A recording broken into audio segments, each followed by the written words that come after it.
Mm, ¿Qué tal? Soy el instructor Manuel Alonso Toyatoche, médico residente de medicina intensiva. Bueno, el tema de hoy es sobre el tema del catéter venoso central, ¿no? Eh, bueno, si bien el catéter venoso central es un dispositivo cuya función pues es a nivel intravascular de un acceso venoso, del manejo terapéutico y diagnóstico, ¿no? Cuya finalidad tiene ciertas indicaciones como es cateterismo de la arteria pulmonar, nutrición parenteral, hemodiálisis, plasmaféresis, ¿no? Y además de eso, en aquellos pacientes que tienen incapacidad de vía periférica, ¿no? Además de infusiones de vasoactivos, soluciones irritantes, ¿no?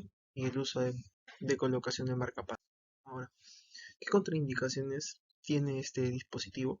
¿No? Una anatomía local distorsionada, ¿no? Si hay presencia de neumotoria, trastornos de la coagulación, ¿no? Sospecha de daño vascular, infección de sitio de acceso, ¿no? Pacientes colaboradores, y bien si es un médico inexperto o no supervisado, ¿no? Aquel médico que no cumple más de los 50 catéteres al año tiene un 50% más de probabilidad de causar daño, ¿no? O sea, efectos adversos que se pueden ir indicando en las diapositivas más adelante.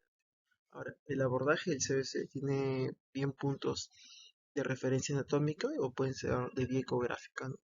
Si bien la vía ecográfica es el mejor método, ¿no? Para evitar las complicaciones posteriores a este servicio, ¿no? Que se le da a los pacientes de cuidados críticos, ¿no? Y pacientes de hospitalización que requieran de algún otro modo esto.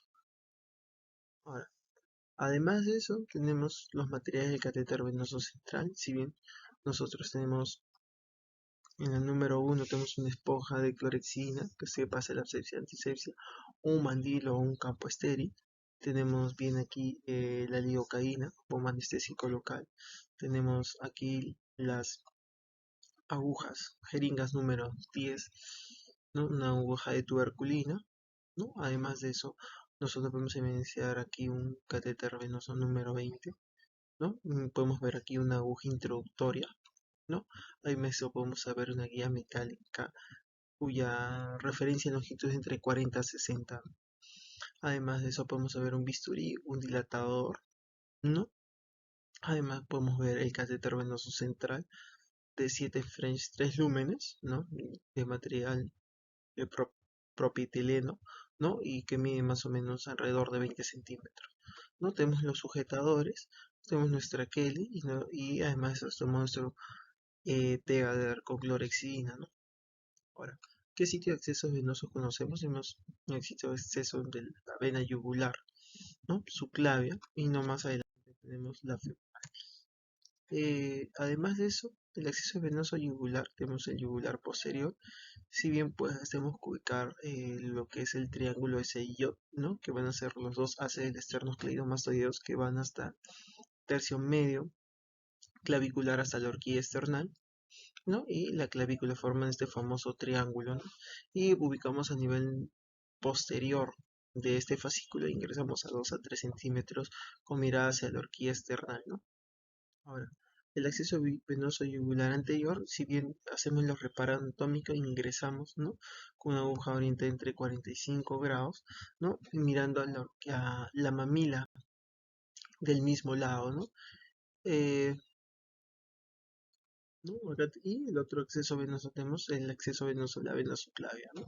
Si bien este acceso de la vena subclavia, lo que recomiendan es ubicar el tercio medio, ¿no? De este a 2 centímetros, ¿no? Con pincel mirándose la horquilla esternal, haciendo una presión negativa, ¿no? Hasta ubicar y evidenciar un retorno venoso, ¿no? Si bien eso es lo que habíamos mencionado, ¿no? Acá podemos ver el reparo anatómico de la vena subclavia izquierda, la clavícula, la ingresamos, ¿no? A 2 centímetros, un tercio medio, borde inferior, ¿no? Mirando hacia la horquilla externa. De ahí, si no mayor, tenemos el acceso a la vena femoral, ¿no? Es un acceso que tenemos que ubicar la cresta, a nivel de la cresta ilíaca, ¿no? Borde externo, ¿no? A la altura del ligamento inguinal, ¿no? Donde está el músculo sartorio. Nosotros planteamos acá un triángulo imaginario y hacemos el vano, vena, arteria y nervio, ¿no?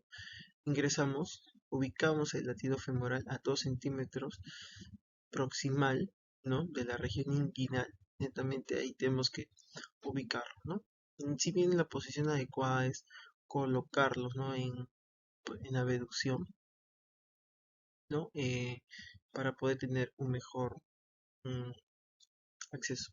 Además de eso, tenemos que tener en cuenta que el paciente tiene que ser una Trendelenburg invertida, ¿no?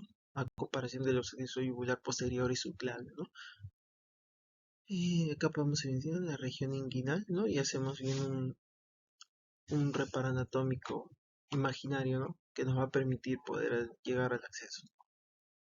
Y bueno, ¿cómo hacemos la preparación? Hay que preparar el CBC, permeabilizar cada lumen con solución salina, luego ubicar la zona de acceso venoso, colocar una anestesia local, introducir una jeringa de aguja siempre y cuando aplicando presión negativa. Asegurar, ¿no? Que una vez ubicado el acceso, asegurar que haya un retorno, ¿no? Se aspira un buen flujo de sangre venosa, estabilizar la aguja introductoria, ¿no? Y una vez de eso, originar, eh, eh, determinar, ¿no? Ingresar la guía metálica, ¿no? Posterior a eso, nosotros podemos verlo por monitoreo si es que el paciente hace una taquicardia sinusal, no sé si hay un cambio a nivel electrocardiográfico. Eso nos podría orientar que hemos pasado más allá de la vena cava superior, ¿no? Además de eso, podemos utilizar un dilatador sobre la dermis, solamente eso. Posterior a eso, una dilatación de esa piel se puede producir, ¿no? El ingreso del catéter venoso central, sujetando siempre y cuando el alambre, ¿no? Para evitar de que este pase pues a nivel de torrente sanguíneo. Y posterior a eso, una vez ubicado, lo ubicamos, ¿no? En una tabla posterior, según el acceso, si es derecho, si es izquierdo, si es subclavio, si es yugular, ¿no? Y se aspira y se permeabiliza este catéter y se fija posterior, ¿no?